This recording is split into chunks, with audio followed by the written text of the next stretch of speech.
Վրաստանը խորհրդանշական գին է սահմանել Ադրբեջանից Հայաստան նավթամթերքի տեղափոխման համար, հայտնել են Վրաստանի էկոնոմիկայի նախարարությունից։ 2025 թվականի դեկտեմբերի սկզբին Վրաստանն ապահովել էր Ադրբեջանից նավթամթերքի մեկանգամյա անվճար տարանցումն իր տարածքով դեպի Հայաստան։ Հաջորդ խմբաքանակի տեղափոխումն իրականացվել է ստանդարտ սակագնով։ Ըստ լրատվամիջոցների սակագների հարցը դարձել է Վրաստանի էկոնոմիկայի նախարար Մարիամ Կվրիվիշվիլու եւ Հայաստանի տարածքային կառավարման եւ ենթակառուցվածքների նախարար Դավիթ Խուդաթյանի քննարկման գլխավոր թեման։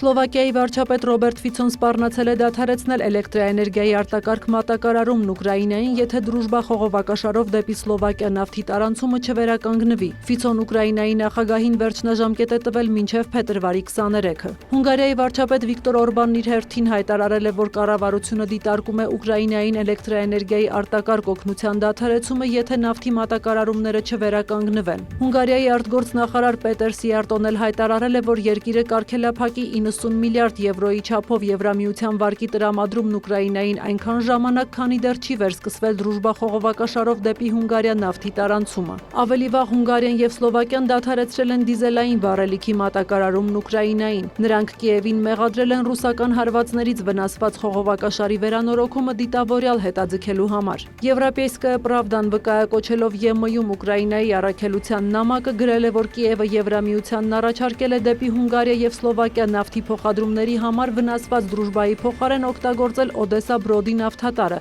որի աշխատանքը դադարեցվել է հունվարի վերջից։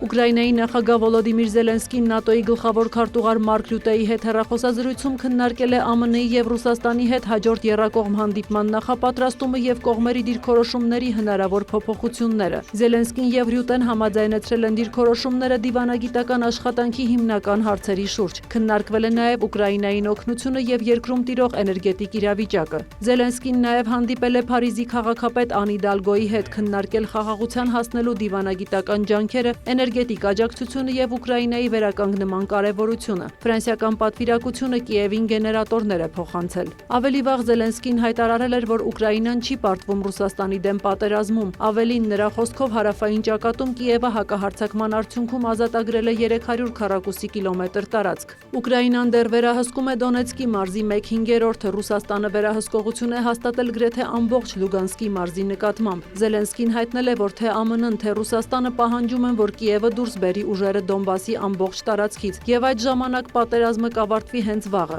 Կիևը հրաժարվում է ենթարկվել այս պահանջին։ Ուկրաինայից նաեւ պահանջում են նախագահի ընտրություն անցկացնել։ Զելենսկու խոսքով դա տեղի կունենա միայն անվտանգության լուրջ երաշխիքների դեպքում։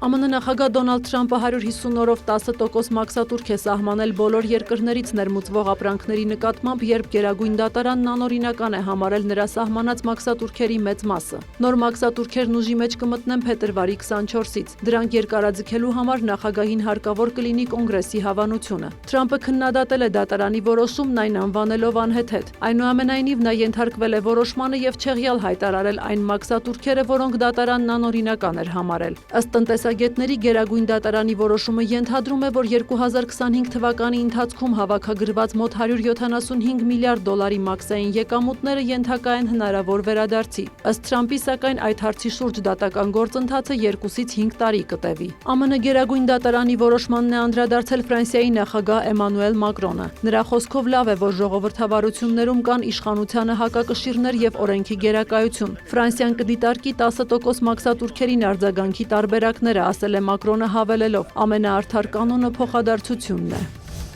ԱՄՆ-ն ավելի քան 60 ռազմական ինքնաթիռ է տեղակայել Հորդանանի Մուվաֆակ Սալթի ավիաբազայում, հաղորդում է New York Times-ը վերլուծելով արբանյակային լուսանկարները եւ թռիչքային տվյալները։ Սա 3 անգամ գերազանցում է սովորաբար տեղակայված ինքնաթիռների թիվը։ Ըստ պարբերականի ռազմական ներկայության նման ընդլայնումը վկայում է այն մասին, որ ռազմաբազան կարող է օգտագործվել որպես առանցքային հենակետ Իրանին հնարավոր հարվածների համար։ Սա տարածաշրջանում ամերիկյան ուժերի ամենամեծ կուտակումն է 2003 թվականին Իրաք ներխուժումից կողմից ի վեր։ Ամերիկյան ռազմական ինքնաթիռներ են նկատվել նաև Ազորյան կղզիների ավիաբազայում։ Ստեղծված իրադրության պայմաններում ՄԱԿ-ը կողմերին կոչ է արել դիվանագիտական միջոցներով լուծել տարաձայնությունները։ ՄԱԿ-ի գլխավոր քարտուղարի խոսնակ Ստեֆան Դյուժարիկը լուրջ մտահոգություն է հայտնել տարածաշրջանում ուժերի մեծ կենտրոնացման, անցկացվող զորավարժությունների և ռազմածովային ուժերի ներկայության առնչությամբ։ Ավելի վաղ ՄԱԿ-ի գլխավոր քարտուղարին և Անվտանգության խորհրդի նախագահին ուղղված նամակում ՄԱԿ-ում Իրանի ներկայացուցիչ Ամիր Սաիդ Իրավանին հայտարարել էր, որ երկիրը վճռորոշ պատասխան կտա ցանկացած ռազմական ագրեսիայի։